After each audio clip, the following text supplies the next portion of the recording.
Hi, I'm Éloïse. I'm the author of Naked: Confessions of a Normal Woman, and you're listening to True North Country Comics Podcast.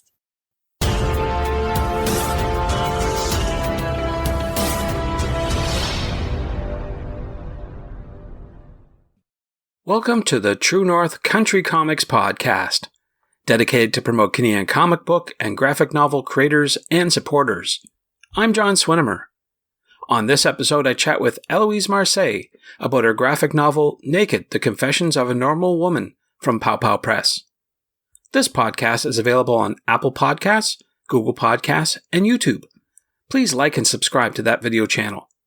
And if you want to help the site and the podcast, please consider supporting the effort by chipping in at ko-fi.com/True North Country Comics. Your patronage is greatly appreciated. Éloïse Marseille, born on Valentine's Day in Montreal, Quebec, has been drawing comics with her left hand since she was a child, but hates drawing boys. She has a bachelor's degree in studio art from Concordia University. In her spare time, Éloïse paints, creates murals with her sister, takes care of Mr. White, her deaf cat, roller skates, makes cheese boards, and watches horror movies.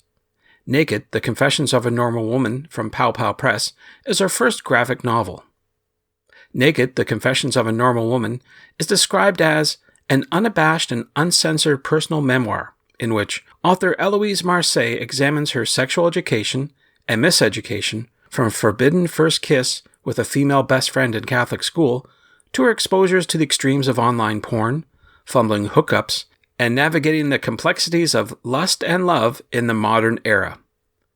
So, without further ado, here's my chat with Éloïse Marseille about her graphic novel, Naked: The Confessions of a Normal Woman from Pow Pow Press.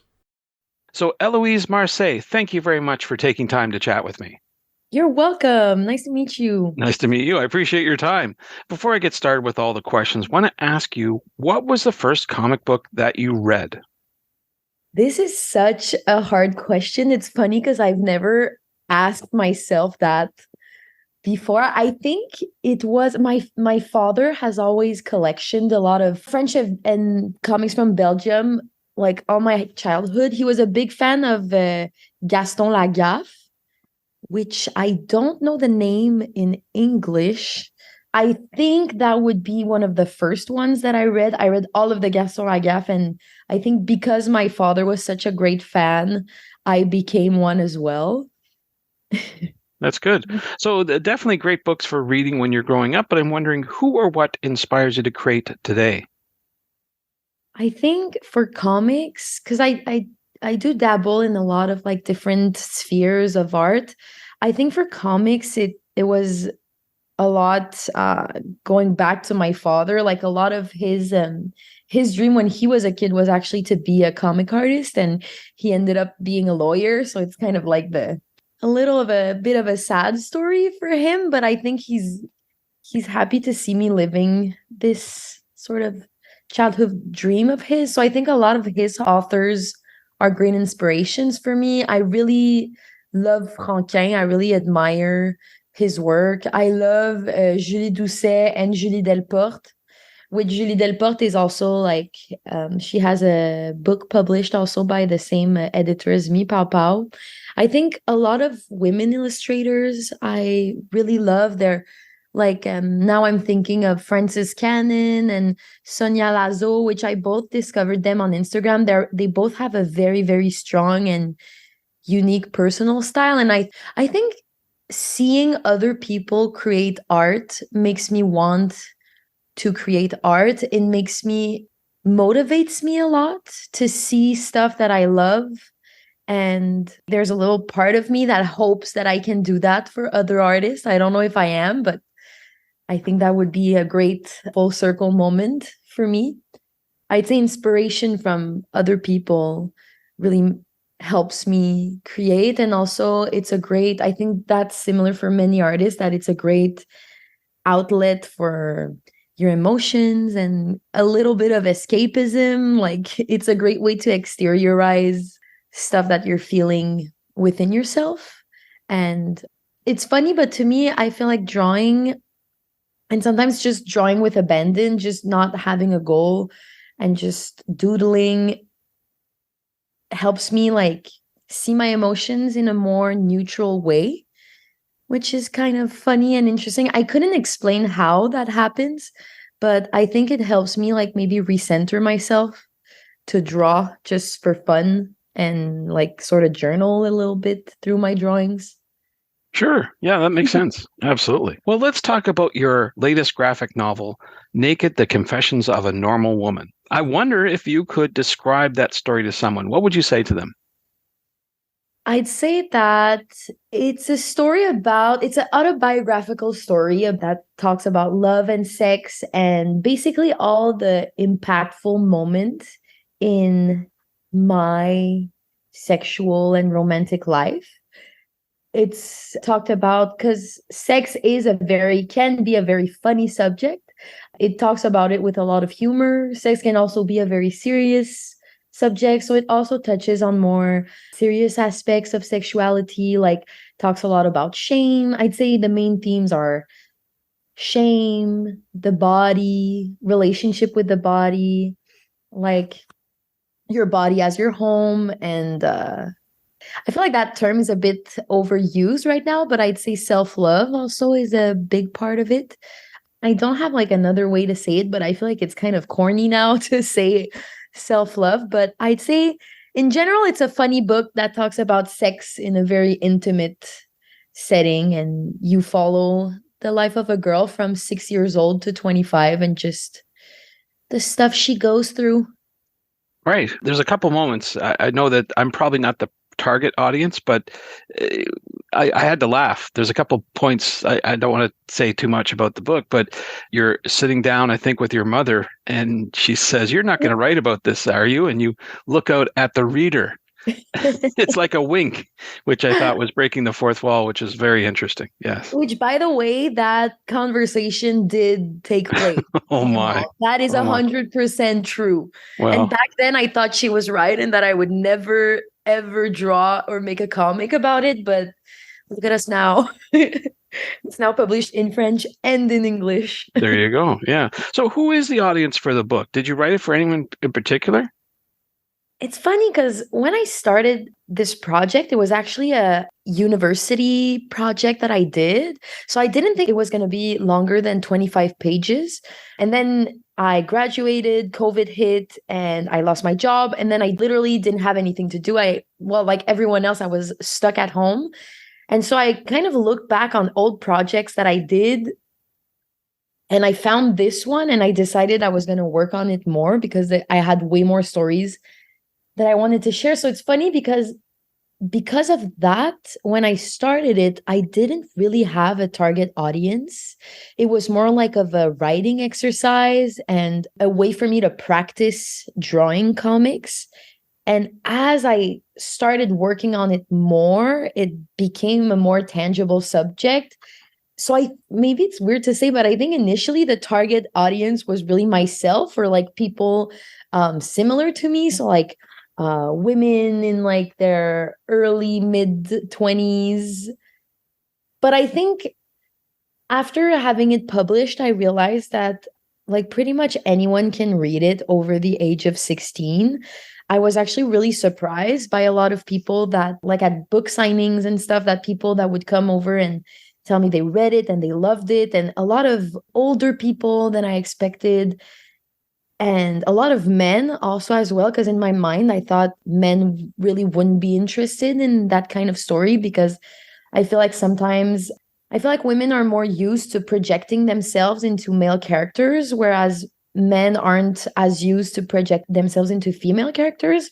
So I thought maybe that would like make it harder for men to see themselves in the story. But I was very pleasantly surprised that I was wrong about that and that actually it was way closer than 50-50 male readers and female readers. And I expected it to be like 90-10 for the readers. But I'd say for me, it would be like, in my opinion, I think the target audience are women similar to me, like more left-leaning spheres, mid-20s. I think maybe single women more as well, but also I've been proven wrong myself many times about what my actual target audience is. Well, there you go. Yeah, it's a book that appeals to a lot of people. I think that's for sure. Now, you mentioned the book was originally written in French. Because I don't read or speak French, it's now in English. So I appreciate the review copy that came along. But with Yeah. that in mind, I'm wondering, did you have to make any changes to your book to appeal to an English speaking audience? Yes, actually, I had to do it. I actually am the one that translated it in English, which I don't think I would be doing again because translation is a lot more trickier and time consuming than I expected. I actually had to change, of course, like pretty normal stuff that I had to change a couple expressions that don't really work in English that work in French, or a couple of some jokes I had to take off out of the novel because the subtleties didn't really work. Like I live in Montreal and there's a lot of we speak French, mainly Quebec French, but there's also a lot of French people from France that live in Montreal. And I had a couple jokes about kind of making fun of French people from France and their accents.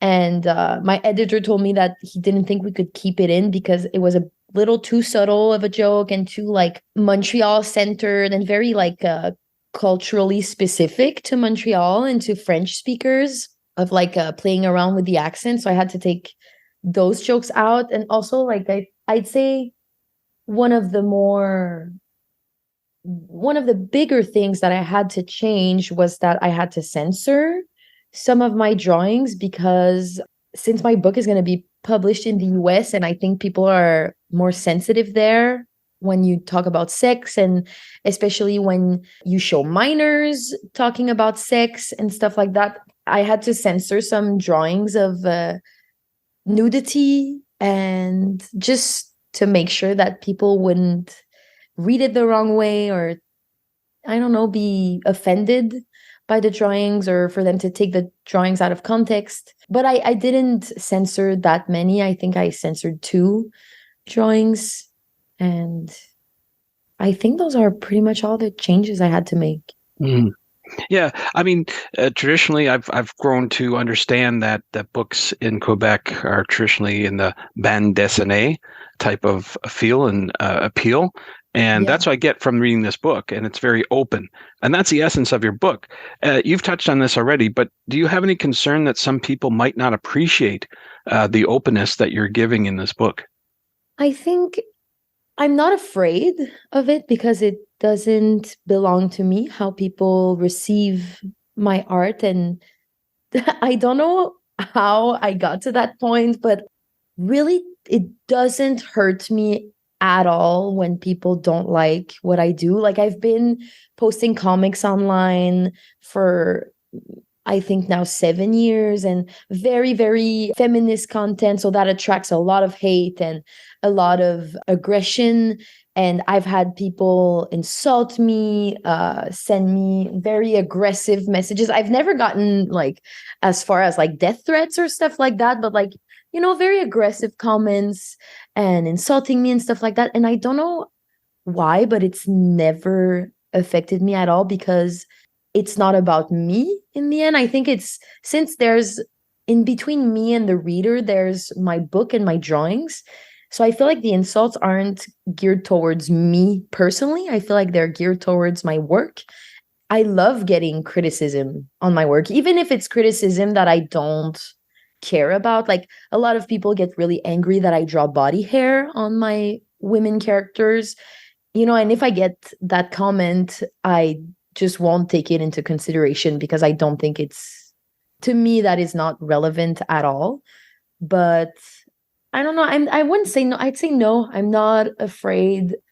I am a little anxious to see like where it's gonna get banned because I think it will get banned in the States, and I'm pretty curious about that. A little anxious. I'm more like anxious that people will have interest in it, but I'm not really afraid to see if people will be offended by it because like I said earlier, it belongs to them, and that just doesn't belong to me at all, and there's absolutely nothing that I can do about it, so it's out of my control.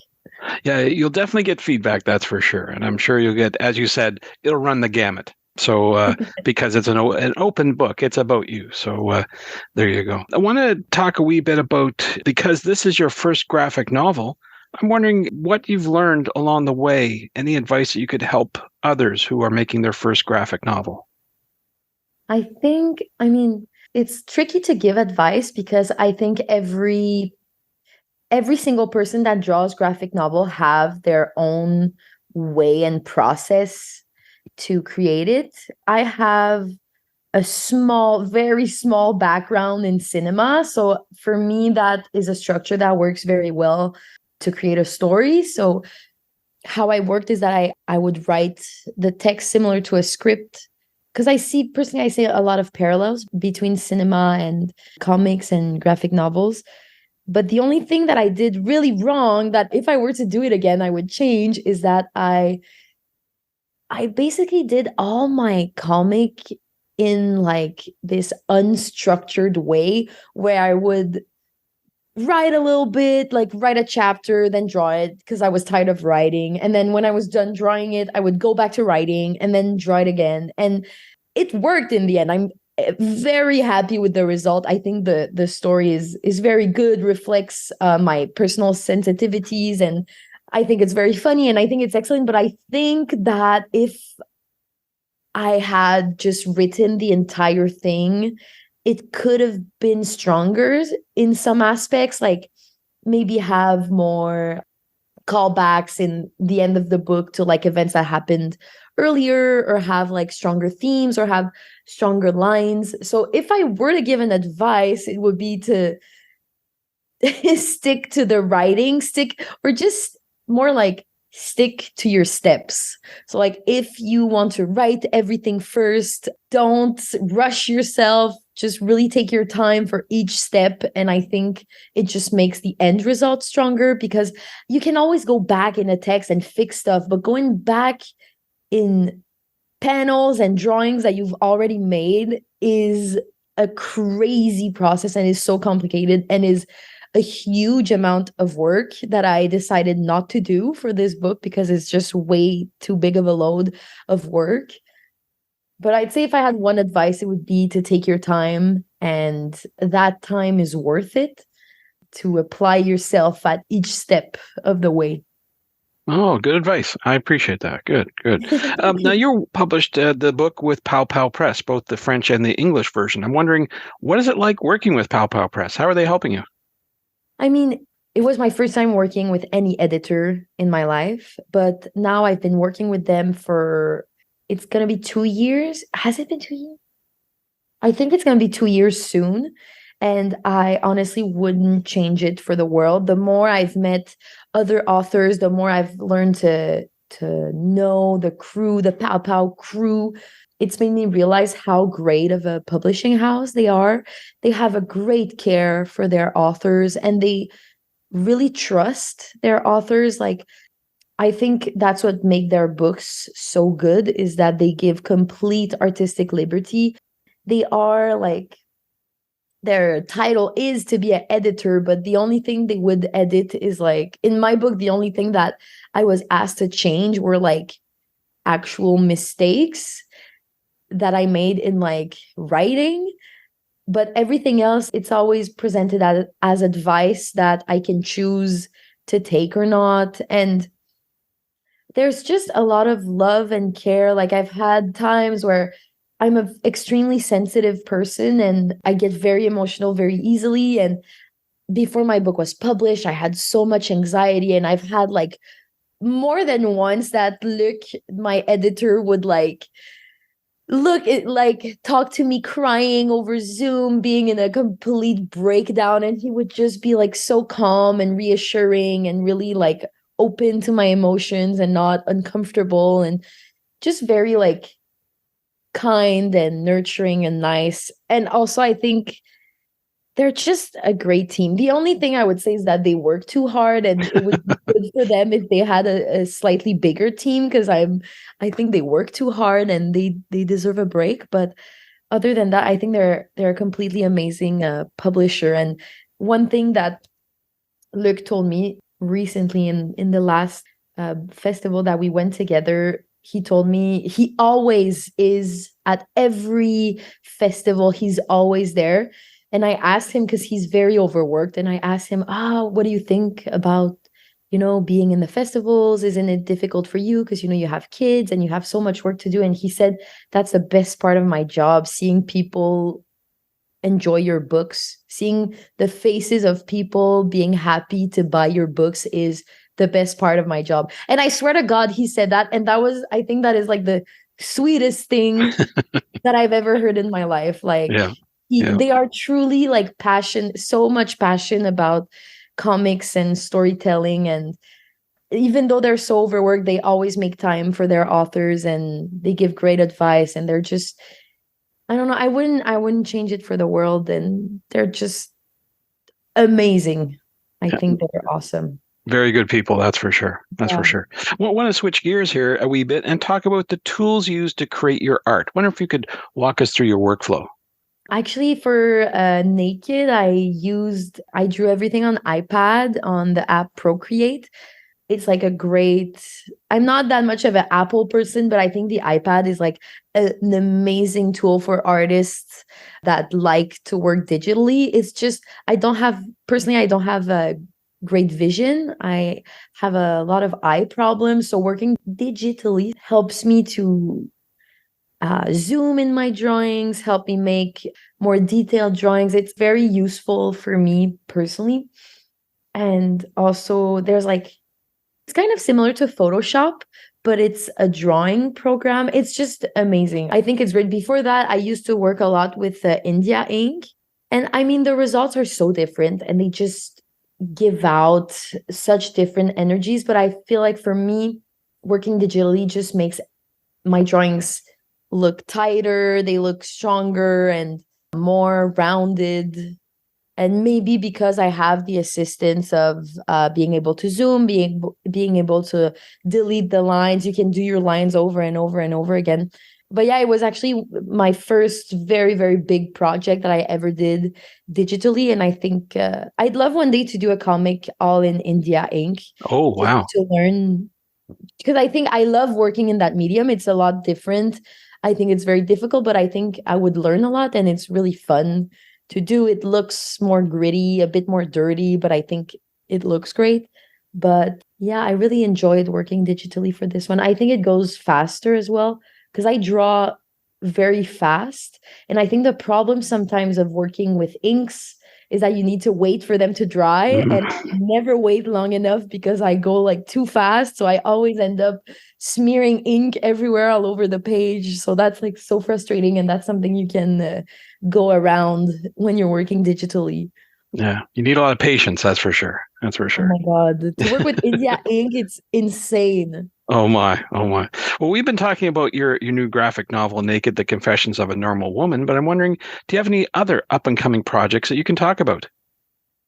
Right now, I'm actually working on a second tome of Confessions of a Normal Woman. The general idea of that project was I don't know if it's going to happen, but I'd like to create 3 different books that tell the story of 3 different women, just to go with the subject, the idea more of that all these stories are stories of women that are normal. And even though there's the sexualities we explore are so different and have so many different experiences, and it's all normal. The book that I'm working on is a biography of another woman that I'm very close to. I've known her all my life, and so far I'm still in the writing stage, but so far I think it's already so much stronger and better than the first book. Maybe it's because I'm not writing about myself. It's a very different writing experience. Maybe also because I learned so much while doing the first one that I know what mistakes to avoid. But it's just so, working on that book allows me to explore so many themes that I wasn't able to explore in my first book, because of course I'm just one person. I haven't lived everything. For example, in my book, I didn't really touch on like abusive relationships because I just haven't been in one. And she has lived a 5-year relationship with a narcissist. I'm like learning so much writing about that. And she's also an author and she writes beautifully and she has such an interesting way of talking about her experience, and like she's healed from that experience. It's a very beautiful and interesting experience to touch on that subject and, brainstorm with her and going through all those moments. And I think it's very important also to talk about those subjects because education is like one of the best tools to save yourself from these situations or avoid these situations, and just be able to like notice the red flags. And anyways, I could talk about this for hours, but I think it's just very interesting that I get to touch on so many different subjects, talking about her life. And I think she has an incredible life and very, very interesting. And I just think it works as a story to tell. Like, yeah. Now, this question is a little bit out of left field. I've been asking creators about the use of AI in comic book creation. So I want to get your take. Do you think that AI is helpful or harmful to comic book creation? I think that AI can be very helpful. I mean, for me, I haven't really used it. I know some people are expressing that some fear towards AI, that AI will take over the comic world, that we won't need comic artists anymore. But for me, I don't really share that fear. I think that AI can do amazing things and can be an amazing outlet, but when it comes to creation, in my opinion, it can never be as good as the real thing. It's mimicking human emotions, it's mimicking human art, but it's not the real thing. So I don't think they will be coming for our jobs. I know some people that use it for their creative work. So I think that it's a great tool. I wouldn't say I'm against it. I wouldn't say I'm also pro AI. I think I'm pretty neutral on the subject just because I think it can be a great tool. And I don't think it's like a menace to creatives out there. Okay. Well, with all that you've got going on and in the future, do you have a website we recommend people go to find out about your current and your future projects? I am mostly on Instagram. I also have a Facebook, but it's not super active because I feel like Facebook is slowly kind of dying. But for me, the best is really my Instagram, which is my full name, Éloïse Marseille. If not, I'm also a tattoo artist. So I also post a lot on my tattoo account. They're kind of mixed together. They're kind of like two accounts, but the same. I post all my upcoming projects on both of them. So they're both really good to follow. But you can find my tattoo account through Éloïse Marseille. And yeah, I'd say that's it on Instagram. Thanks to Éloïse for the chat. You can discover more about Éloïse on Instagram at Éloïse Marseille. That's ELOISE MARSEILLE. And thanks to you for listening to the True North Country Comics podcast. If you haven't done so already, please subscribe to and like this podcast on Apple Podcasts. And please check out the TrueNorthCountryComics.com website. True North Country Comics is now on YouTube. Please like and subscribe to that video channel and hit the notification button. You can follow along at True North Country Comics on most social media sites. Please send your feedback to John at TrueNorthCountryComics.com. And if you want to help the site and the podcast, please consider supporting the effort by chipping in at ko-fi.com/TrueNorthCountryComics. Your patronage is greatly appreciated. Thanks for listening, and come back soon for another episode. Bye for now. True North Country Comics Podcast is copyright True North Country Comics, copyright 2023.